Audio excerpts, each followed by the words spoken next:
Hello students, I am your teacher, physics teacher BVLP, and welcome back to my channel Alpha Beta Gamma. Today I am going to explain you a new lesson in static electricity, lesson number 4.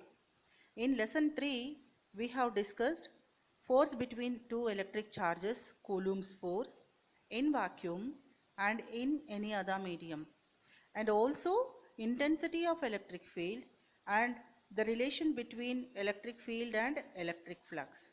Now this is lesson number 4, and in this lesson we are going to discuss 2 points here: electric dipole and dipole moment, and the second point is charge distribution here. Charge distribution is also known as charge density, different types of charge density here. So let us start the first point, electric dipole. So dipole is a combination of two charges here. Two electric charges are placed in either vacuum or in any other medium. Here we have the diagram here. So this is the diagram we have which shows electric dipole. This is the combination of two equal and opposite charges. Here we have the positive charge. So this is positive charge plus Q, and this is a negative charge minus Q. They are placed at a distance 2a. This is the distance between two charges is 2a.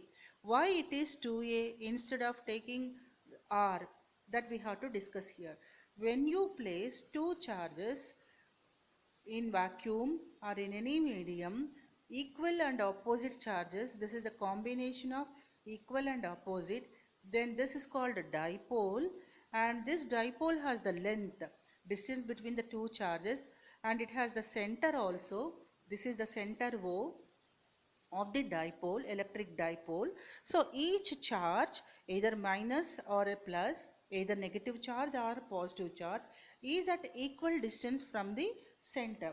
So this is the distance between the positive charge and the center, which is equal to a, and this is the distance between the negative charge and the center, which is also equal to a. So that the total length of the dipole is 2a here. So dipole is nothing but the combination of two equal and opposite charges here. And now we have another important point here to discuss about electric dipole, that is electric dipole moment here. So this is nothing but the product of length of the dipole multiplied by any one of the charges. You can take any charges, but here sign of the charge, whether it is positive or negative, is not considered. We just take only the magnitude of the charge. This is called electric dipole moment, and we represent this with a symbol P here. So this is the symbol P here, electric dipole moment. So dipole moment is nothing but the product or the charge and distance between the two charges, or simply we can say length of the dipole here. Here we have the formula for length of the dipole. So this is the length of the dipole 2a multiplied by charge, which is equal to P here, that is dipole moment. And moreover, dipole moment is a vector quantity. This is a physical quantity which has the direction here. So this is the vector quantity, and dipole moment direction is always from negative charge to positive charge here. So dipole moment is always directed from negative charge to positive charge here. So this is about dipole moment. This is very important. In the next coming lessons we will calculate electric voltage or potential due to dipole, electric dipole here. So this is about the dipole moment here. And the next point here, coming to the charge distributions here. So if you distribute the charge, or if you give the charge to any substance, so the charge may be distributed on a line. This is called a linear distribution, or on the surface of the substance. Suppose the substance has a area, closed area, just like a rectangular plate or circular plate or circular disc or cylinder or any other sphere like that. So you can distribute the charge on the closed surface of the given substance, or within the volume you can distribute the charge. So there are three types of distributions here. One is along the line here, this is called a linear distribution. Second one, so on the surface area, so this is called surface distribution. Third one, in the volume, this is called volumetric distribution here. So accordingly, so we will have the densities also. Density means per unit value. Here we have to discuss that. Here now I will discuss the first point when the charge is distributed on a line here. So we have here this one, linear charge density, that is charge is distributed on the line here. So on the line charge is equally distributed, and here total length of the line we will take it as this total length of the line L. Here we have the diagram here. So this is the diagram on line on which the charge is here distributed equally here at distances. These are the point charges. So again here we divide this length into small and equal parts here. So this is one part and this is the another part here. Each element or each part of the length we denote with dl. Small d stands for small value. So dl is the small element or a part of the length. Then total length can be expressed in integration form as the integral of dl. This is integration on the line. Therefore, this is called linear integration here. So now we distribute the charge here. The charge is distributed on the line here, and the line is divided into equal parts, and each part is denoted by dl, and total length of the line, this is equals to integral dl.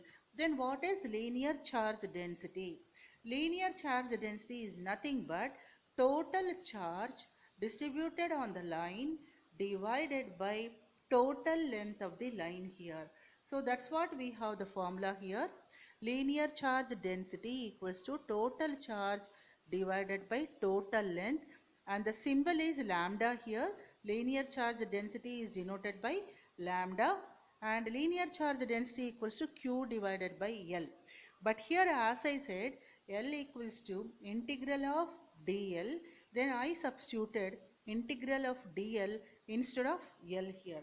So lambda equals to Q divided by integral dl. This is linear charge density. And then we can express the charge in terms of lambda. Q equals to cross multiplying, you will have lambda linear charge density and multiplied by integral dl. So this is Q equals to lambda into dl, and this is a very important concept in deriving either potential or electric field due to sphere or cylinder, any closed surface here. So this is linear charge density. And now we have one more distribution here over the surface here. This is surface charge density. So this surface means, suppose we take any closed surface like a surface of the cylinder or a rectangular metal plate or a circular disc, and we can distribute the charge on the surface of the given substance here. When you distribute this charge on the given surface, total charge divided by total surface area, this is called surface charge density here.